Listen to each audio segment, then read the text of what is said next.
As is probably typical, I'm going to talk about Socrates. Socrates has this great image that education is not about putting things into people's souls, but drawing out what's already there. For me, the challenge is to make people children again. And you might think, well, some of our students are pretty damn childish, but so are we, exactly. And childish and childlike are distinct. So childlikeness is the goal, and that's when someone has his or her soul open to what is in it so that it can come out. We want to create a supportive learning environment, but I want to qualify that. I always want to feel the tension in the room when I'm teaching. So the tension that comes with not knowing, with struggling to understand, when figuring out requires that you have to move to a different level.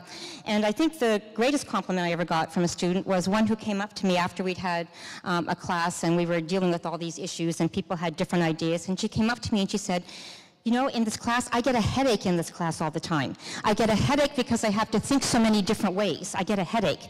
And so this is the kind of learning that's visceral. It's emotional, it's physical, it's spiritual in terms of getting to know yourself. So I think what I want education to be is something that is a visceral experience for students and something that maintains the tension that they need to want to learn more and to want to learn to the next level.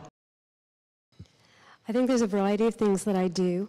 One is resisting the pull for recipes or cookbooks. Students wanting to know the right way for doing things, and intentionally exposing them to, I guess, what you call giving them headaches, which is multiple ways of thinking and doing, so that they learn to be thoughtful and appreciate that there's no real truth, and that the job's never done.